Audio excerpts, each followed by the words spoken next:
Welcome to the notes on multiplying polynomials.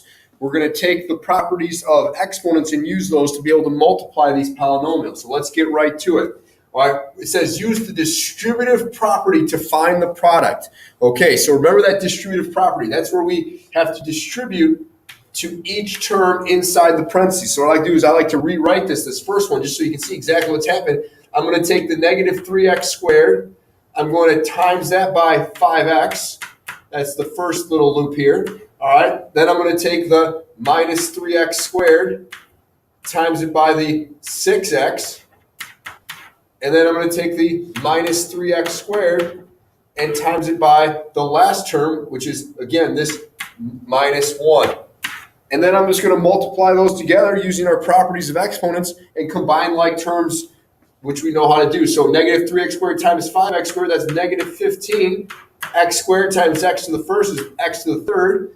Then I've got minus 3 times 6, which is negative 18.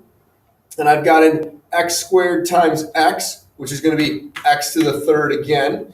And then I've got minus 3x squared times minus 1. Well, minus a minus is going to become positive, and that's just going to be 3x squared. At this point, I look to combine like terms. All right, I've got like terms right here and here, so I can combine those now. Remember, when we combine like terms, we don't change those exponents. So minus 15 minus 18, all right, that's negative 33, all right? And then that'll be x cubed and then plus 3x squared. And that is our final answer, okay? So that's how you use that distributive property. All right, so that's, now that we know that, the big thing that we're going to do is we're going to multiply two polynomials, okay? To multiply two polynomials, right here, each term of the first polynomial by each term of the second polynomial. And then again, there's that idea of combining like terms. So let's take a look at this one. What I like to do is I like to rewrite these, because the first example we did, I think a lot of people understand. So what I do is I like to rewrite these. So I take this 3x, all right? I'm going to times that by the 2x minus 5. So I'm literally going to write 2x minus 5. And then I'm going to take this plus 2. So again, keep the sign, plus 2. And I'm going to times that again by our 2x minus 5. Because again, now I need to multiply this by both of those. So that's how I like to set these problems up. At this point, we just use the distributive property like we've done and combine like terms. So here we go, 3x times 2x. That's going to be 6x squared. Then I go 3x times negative 5. So 3 times negative 5 is negative 15, and we've got the x. Now I come over here, 2 times 2x is plus 4x, and then 2 times negative 5 is negative 10.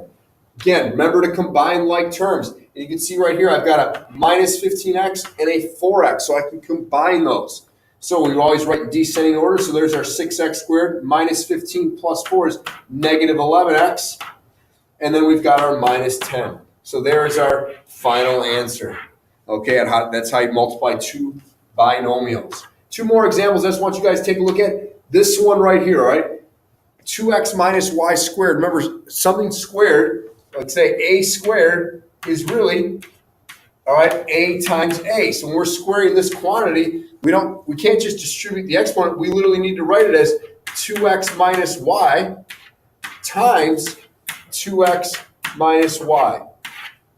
At this point, now we just multiply just like we did before. I like to take the first 2x, multiply it by this 2x minus y, and then take our minus y and multiply that by our 2x minus y that we did before. Remember, you got a negative here, so make sure when you distribute that through. So here we go. I'll do it real quick. I probably won't combine like terms for you because you guys are pretty good at that, but that would be 4x squared. This would be minus 2xy. Again, I always put the letter that comes in the alphabet first. And then here we got minus y times minus 2 is going to be another minus 2xy. And then minus y times minus y is positive y squared. Combine these like terms, and that'll be your final answer. One more to quick look at. Hey, what happens if we have a binomial times a trinomial? Remember, trinomial means 3 terms. Hey, no worries. Just break it apart just like we did before. We take our x, we times that by our 3x squared minus 4x plus 2, and then we take our plus 2, and we multiply that by our 3x squared minus 4x plus 2. When you're doing this, you're going to have a lot of terms to combine. Make sure to group them like we've done before, and then combine like terms, and that'll be your final answer. And that's how we multiply polynomials.